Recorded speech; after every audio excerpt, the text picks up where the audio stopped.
Assalamualaikum warahmatullahi wabarakatuh.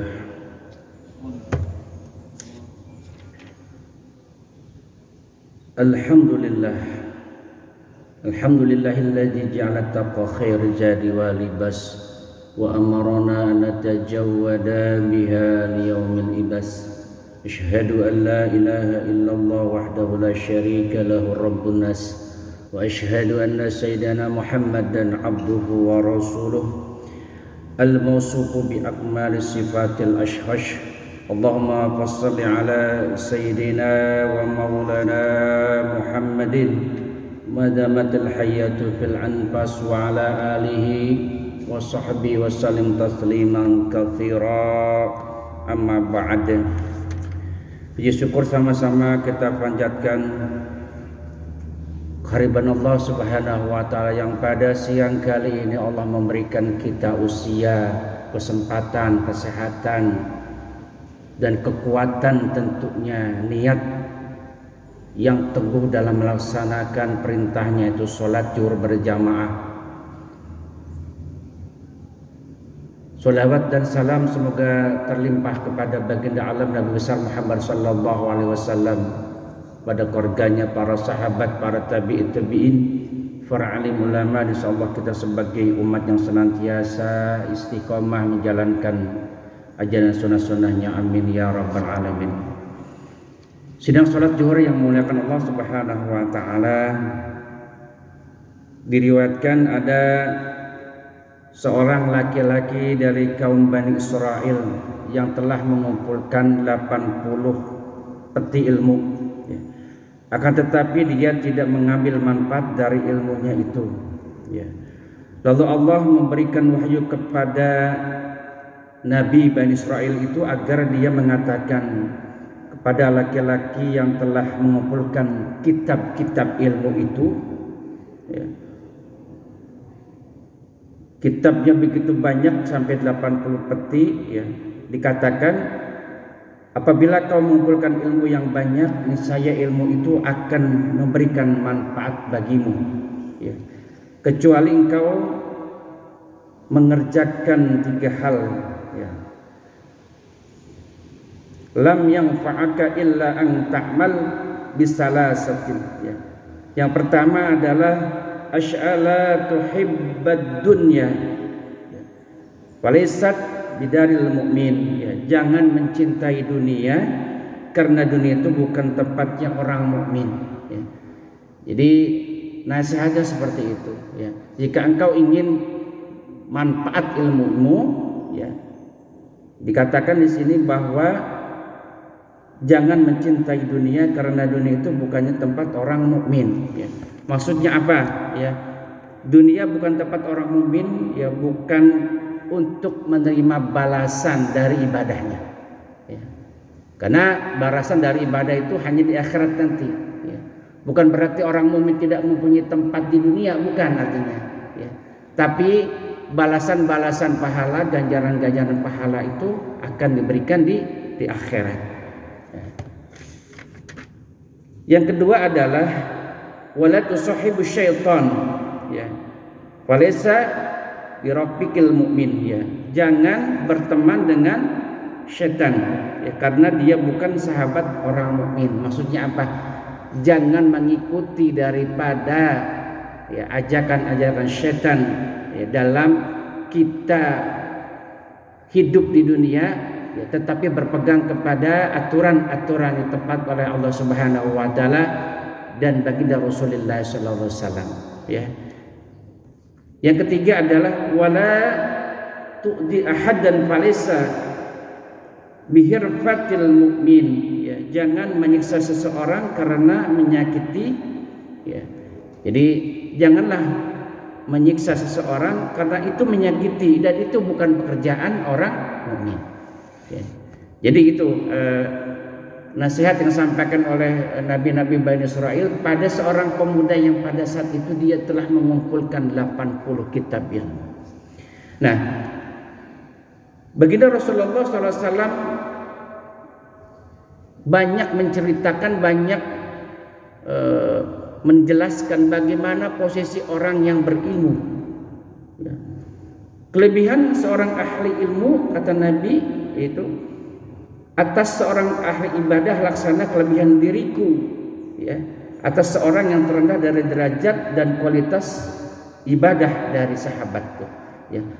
Fadlul alimi alal abidi kafadli ala adna rajulin min ashabi, ya.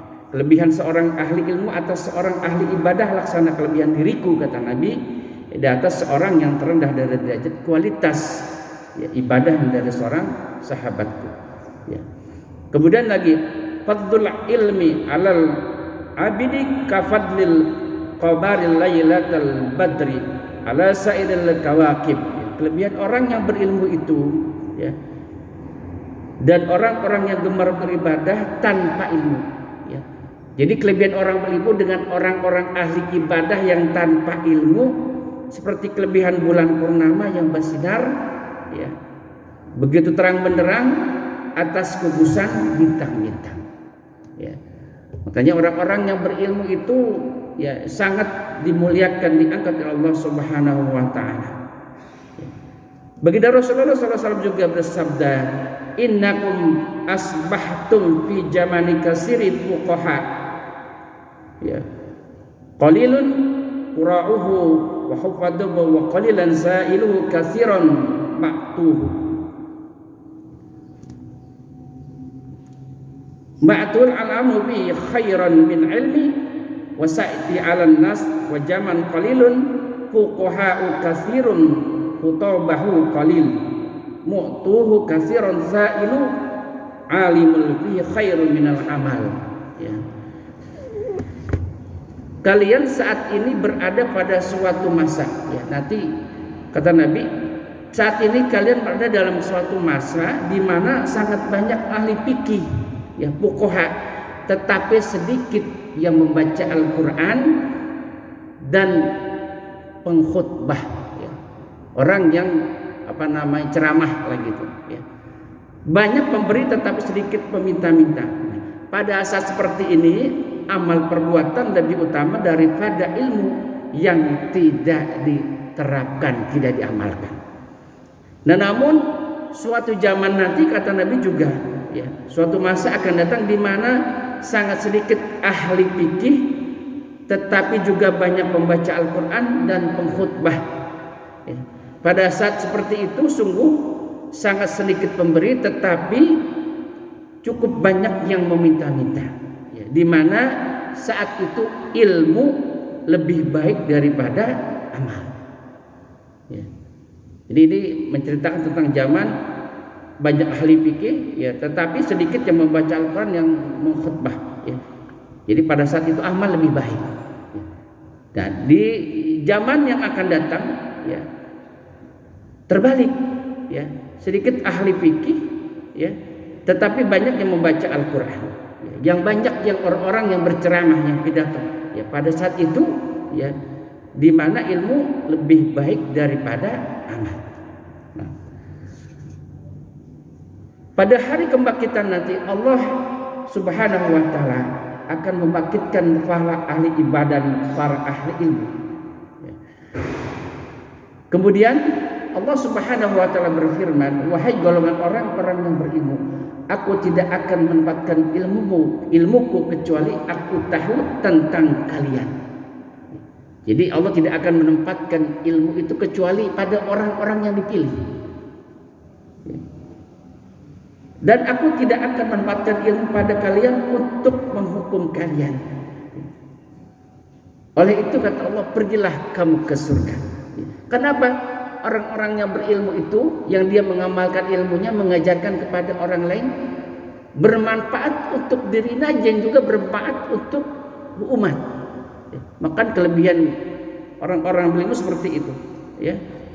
Jadi jarak yang terbentang 100 derajat antara orang alim dan orang ahli ibadah itu, yang orang ahli ibadahnya tidak berilmu, ya, itu, ya, bagaikan jaraknya itu 70 tahun dengan menunggang kuda. Jadi ada orang berilmu, jika dibandingkan dengan orang ahli ibadah yang tidak berilmu, jaraknya itu 70 tahun dengan menunggang kuda. Terakhir, ya, Ibnu Mubarak mengatakan, siapakah yang disebut sebagai manusia? Ya. Maka Ibnu Mubarak menjawab, orang yang berilmu. Lalu ditanyakan kembali kepadanya, siapakah yang disebut sebagai penguasa? Penguasa itu adalah orang yang bersikap juhud terhadap urusan dunia dan tidak terpengaruh oleh kemilaunya duniawi.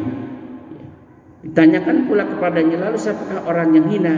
Maka dia menjawab, mereka yang berusaha menggapai kenikmatan dunia dengan menjual agama. Ya. Jadi ada satu zaman nanti orang berupaya untuk mencari kesenangan dunia dengan dia menjual agama, menjual ayat-ayat Allah Subhanahu wa taala. Ya. Ini perkataan Ibnu Mubarak itu memang agak ekstrim. Ya, dia tidak memasukkan orang-orang yang berilmu itu dalam golongan manusia. Ya. Ini kata Ibnu Mubarak, ya, bukan kata saya. Jadi orang-orang yang tidak berilmu itu tidak dimasukkan ke dalam golongan manusia. Ya. Beliau adalah ulama besar. Ya. Ini pendapat beliau bagaimana memposisikan orang-orang yang berilmu, ya baik dunia maupun di akhirat.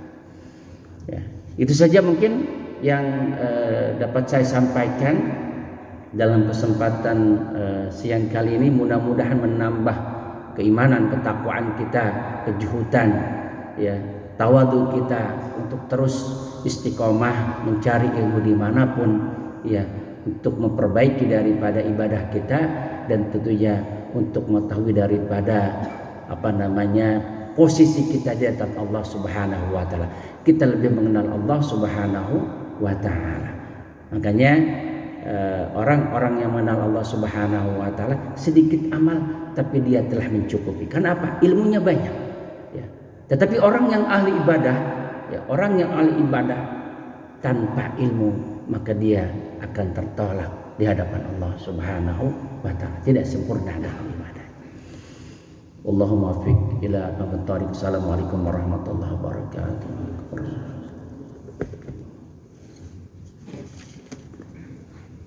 Subhanallah wa bihamdika asyhadu an la ilaha illa anta astaghfiruka wa atubu ilaik.